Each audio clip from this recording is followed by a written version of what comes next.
This is Brooklyn's Alright if you like saxophones, a public access enlightenment showcasing the atoms that make up the wonderful structure that is our reality. Esoteric artists, tuneful conjurers, wise scribes, and record label tastemakers get a few basic questions to let them bring you in on the who, what, how, when, but you know where, because Brooklyn's alright.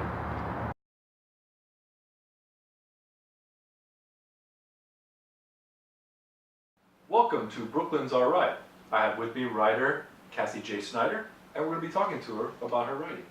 How you doing, Cassie? I'm good. Good. How are you? Good. Let's get right into it. So, how did you get involved in writing? Well, I've wanted to be a writer since my 5th grade teacher told me I should be a writer. So it just sort of came naturally, but I also didn't know how to make writing like a career, or how to even, it seemed like a really nebulous goal. I have spent my whole adult life working weird odd jobs, and then I moved to Austin after college, and I was working at a crappy office job, and I was sending a Whitesnake t-shirt to a friend in England that I'd had since I was like 15, and I was illustrating a letter that I was sending him about all the adventures that I had in the Whitesnake shirt, and then I was like, this would make a good comic. So I just made like 1 million copies of the comic and left them all over Austin, and then that led to people sending me emails that were like, oh man, that was awesome, make more. So then I just kept making more, and I had all these zines and toured with them, and then that led to me having like an actual book. So it's just all sort of an accident of I guess making myself my own like hobby. That's how I've managed to sustain being a writer. And Did you, after your regular school, did you take writing classes, or? I went to school for English because I'm pretty lazy, and it seemed like the easiest thing, but I didn't know that you have to take like math classes and stuff like that. So it was just a really upsetting, rude awakening that turned. It was like high school, just. Yeah, and which I had not signed up for at all. So then I failed a lot of classes, and then it took me like 6 years to graduate college and get a bachelor's degree, which is like, could be a medical doctor with that amount. Actually, it's kind of normal. From what I know, a lot of people wind up spending that long. Yeah, for something like that. Yeah. So you began. Did you write first and then do like write on the side and then do the zines, or did the zine come first and then it morphed into writing stories? Well, I've always written stories, and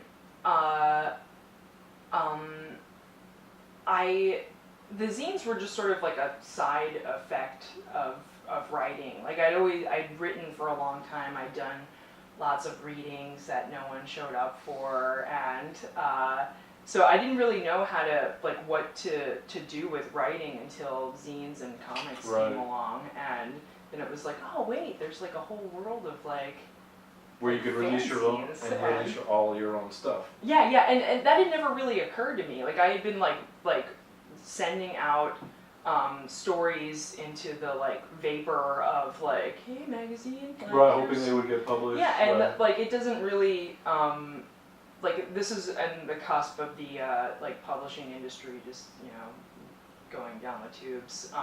So I didn't really I didn't know that I didn't know how to make that system work for me, but and I mean, it hasn't worked for me. Like self-publishing and doing my own thing has worked for me. So You found the avenue through the zines. You always wrote, but found your avenue through. Yeah, and it's been amazing because the sort of the zine community and comics community and like is just like so like welcoming, and I've met so many wonderful people just by like doing zines and making comics. It's a great way to network. Yeah, and like just like infinite friendships. Yeah. So. Actually, we've been pen pals for quite a long time because of it. Since 2004. Yeah. So yeah. A lot of your writing is biographical, and then it got condensed as a book, which is Fine Music. It was put out by. Who put this out? Well, originally it was on like a small press. Like someone else put it out, and there were all sorts of problems with that. Really? So this is from a different. This printing. is a like sort of a vanity press. So I've kept it. I didn't like working with the first person I was working with, so I've kept it going on my own. I sort of had to. I bought a brick of ISBN numbers and put out the last 2 editions of this book by myself. So tell me the story of how the book came about. Well, I was doing a reading in San Francisco, and a lady approached me and said that she was a publisher and that she was interested in a manuscript and asked me if I had one. I was like, I just have these comics. So I went home and I put together this manuscript, and we, over the course of a year, like edited all these stories I had since for the whole length that I've been writing as like a serious adult. And we put out this book, and then there were a lot of things that happened with the first edition of the book that I was like, maybe I don't know, this isn't working. Really? Like, she wanted to put it in Comic Sans font. Really? She was like 75 years old, and she was like, I just think that because you make comics, it makes sense. And it was the most like bone-chilling moment of my life where I was like, I just can't. To be taken as a serious writer. In Comic Sans. So and it was also really surreal. Like, I was just hovering over myself, watching like myself have this conversation and try and explain that wasn't the way to go. And then this book also,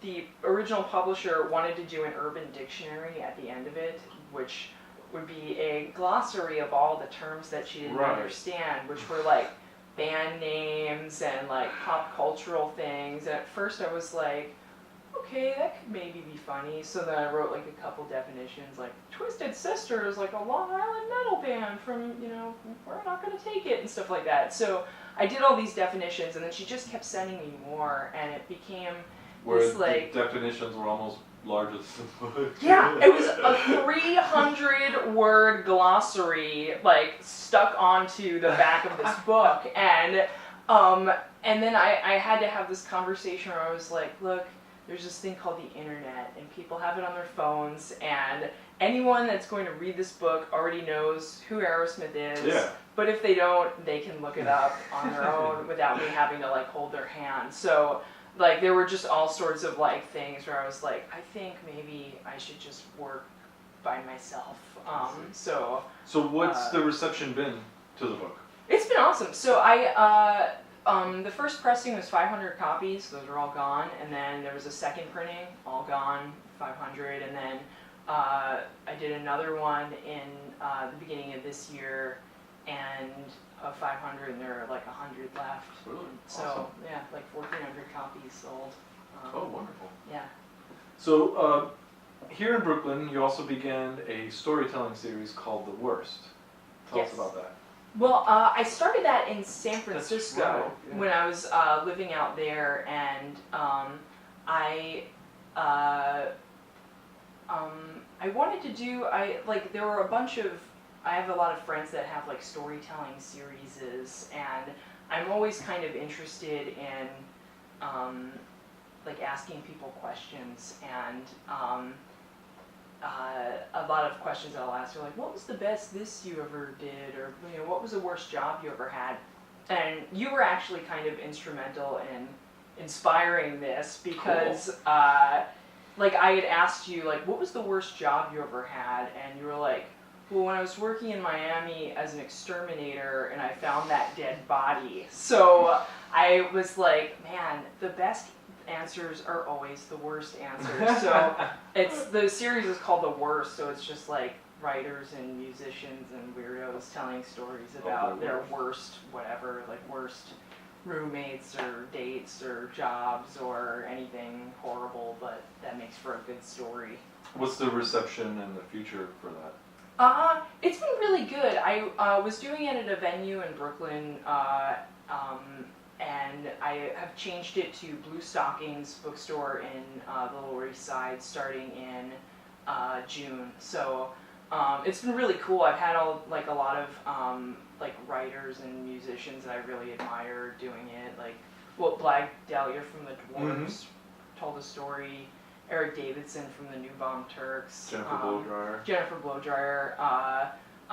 Maura Johnston from Maura Magazine. Nick Brewer from the Found Footage Festival. Just a bunch of people I really like, and you. So yeah, it's been pretty good. So I think the future is pretty bright. Cool. So you also recently began hosting live band karaoke at Arlene's Grocery. Yes. How did that start and why? Well, I started, karaoke is my #1 favorite pastime. Karaoke is the reason why I have any self-confidence as an adult. Before karaoke, I was really quiet and didn't really talk to anyone. Really? I would pretty much communicate by drawing funny cartoons and being and that was it. So I started doing regular karaoke when I was 19 and became more of a human from that. And then I discovered live band karaoke by going to Arlene's Grocery, and it is just an amazing thing because for someone that has always had dreams of being a super rock star and having a dude with a ponytail be like, "You've got what it takes, kid."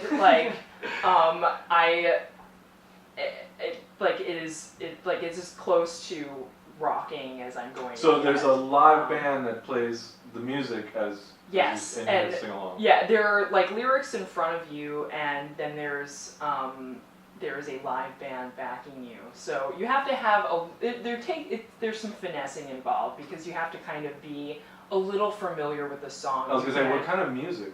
Well, it's rock and roll karaoke, so it's a lot of a lot of AC/DC, a lot of we do some pop songs too. We've started doing newer things because a lot of the people that come now are more familiar with hits than back in the day when I first was going.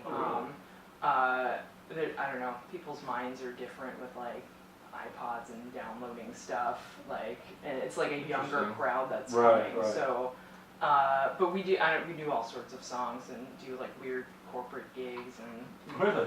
A lot of we do some entertainment after parties, and then we also do these weird conventions. Last week we did one for some media company, and it was just a circle jerk of people being this goes out to my buddies in sales, 4.8 million last year, and then the dude sang Money for Nothing, and everyone cheered, and there was a lot of stuff like that, just this is for my sister in marketing, and it's really surreal, but really awesome. Still sounds like a fun time. Yeah, it's pretty great. So what does the future hold in store for Cassie J. Sneider? I'm working on another book, which is a book about failed romances, and hosting karaoke, and I'm going to do like a couple of mini tours this summer and probably tour like crazy once the next book comes out. So Cool. just a lot of that. Keep it busy. Yeah, keep Good, it good. busy. I look forward to checking out the new writing. Yeah, I'll send you stuff. Cool, awesome. I'd like to thank Cassie J. Sneider for appearing on the show. Thank you. You're welcome. Let's take a look at some of Cassie's work.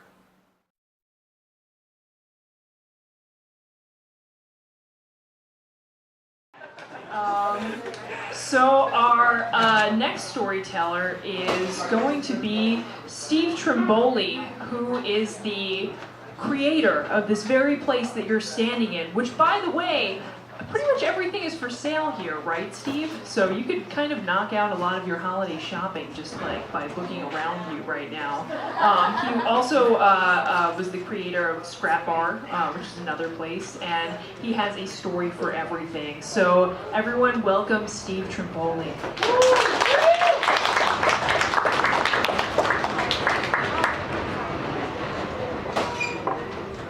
Hello, my name is Steve Trimboli, and welcome to Goodbye Blue Monday.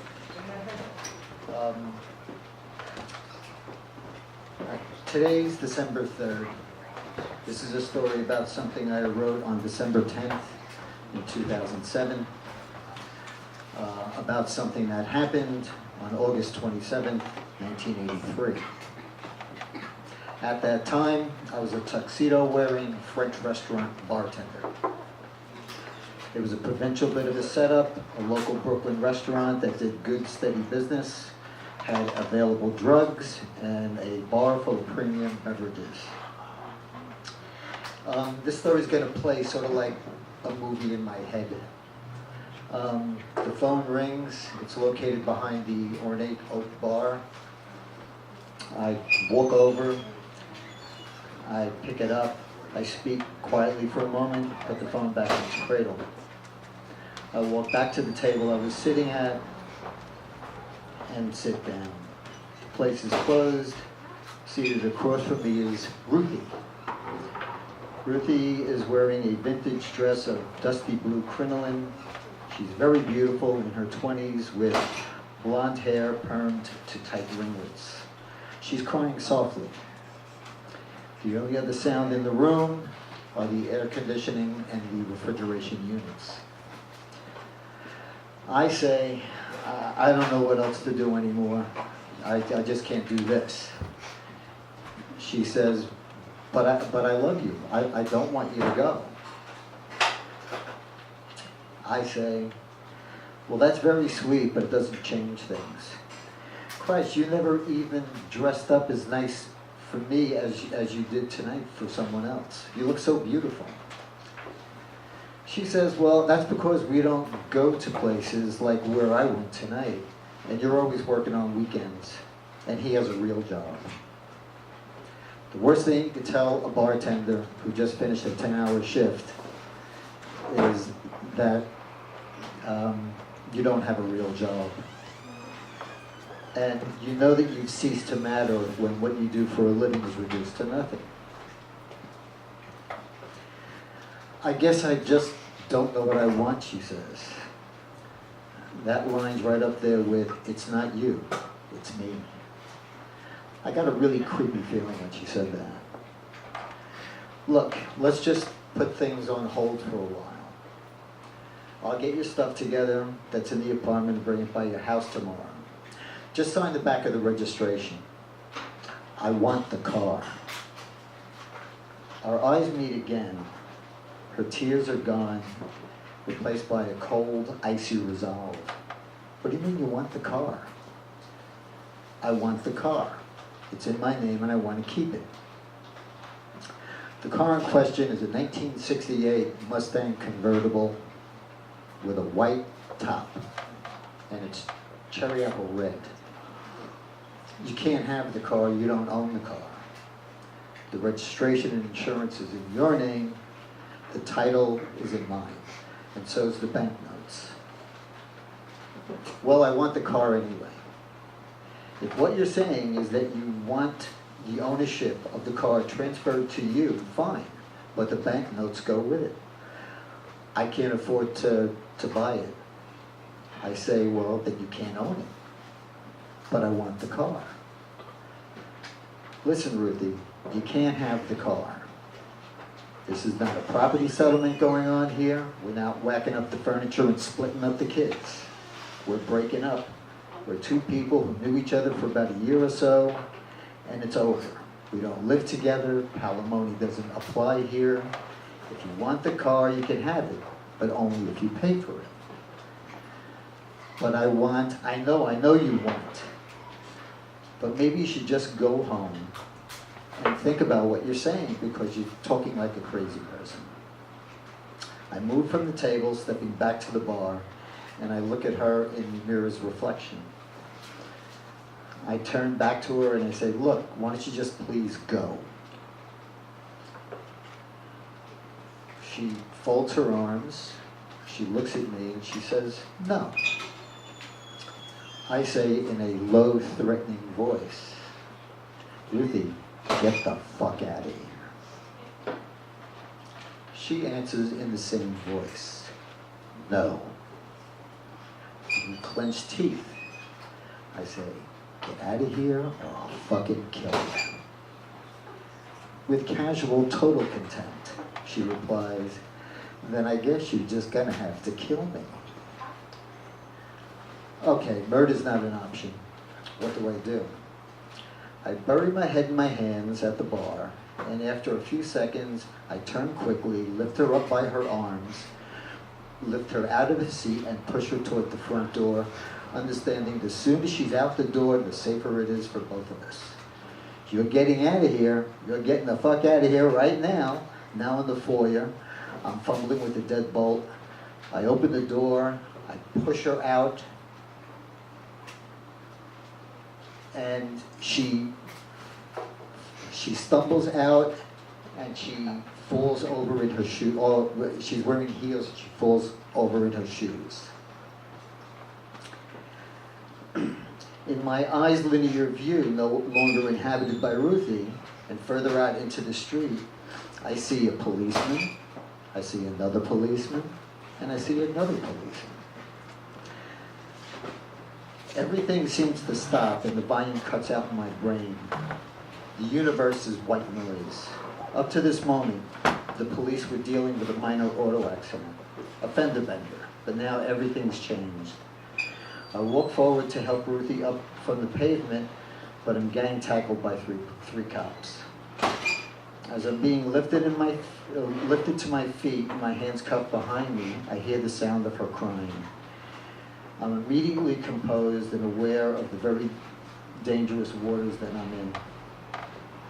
Two of the other cops are with Ruthie, resting her against the front fender of a candy apple red 1968 Mustang convertible. I say to no one in particular, okay, I'm relaxed, I'm not resisting. Then turning to Ruthie, who's about 10 feet away, I say, are you happy now? Then turning to one of the policemen holding me, I said, you see the car that she's sitting on? That's my car and she's trying to steal it. That's what this is about. She wants something that doesn't belong to her. Tell him, Ruthie, tell him what this is about. Late night Saturday, local crowd in Bay Ridge, Brooklyn. It's very towny there. One of the policemen asked Ruthie, miss, will you be pressing charges on this man? Still crying, sitting on the Mustang, she answers, no, I don't want to press charges. He didn't do anything. A woman in the crowd hollers, don't protect the bastard, lock this son of a bitch up. Well, I'm pressing charges on you, whether you, either way, the cop counters. Turning to me, he says, you're not getting away with this woman beating shit, Romeo. You're going to the precinct. But he didn't do anything, Ruthie says. Yeah, right, the cop barks, then turning to me, you're being arrested for disorderly conduct and resisting arrest. A cheer rises from the female portion of the crowd. Resisting arrest? I had 600 pounds of cops on me in like 2 seconds. Rhetorical questions don't matter when you're in cuffs. I negotiate with the good cop, because there's always a good cop and a bad cop. into letting me close the restaurant and turn off the power, turn off the lights. I take a wad of bills out of the cash register, throw them in my pocket just in case I have to make bail. While doing this, the crowd swells and there's all sorts of animated chatter going on. Ruthie is still sitting on the front fender of my car with two of the younger cops obviously trying to hit on her. With the store lights out and the door locked, I'm recuffed and led to the car. I turn to Ruthie. Are you happy now? You did real good, Ruthie. Real good. Thank you very, very much. My best John Cleese voice. I was being sarcastic. The car was returned to me the following day. It was left in front of my apartment. To end this note, I need to acknowledge that if not for that moment, I would not have lost my job and my life's trajectory would not have been aimed in a wholly different direction. And I would never have opened a scrap bar, nor would I be here right now, at this moment, to this place that is wonderful and amazing.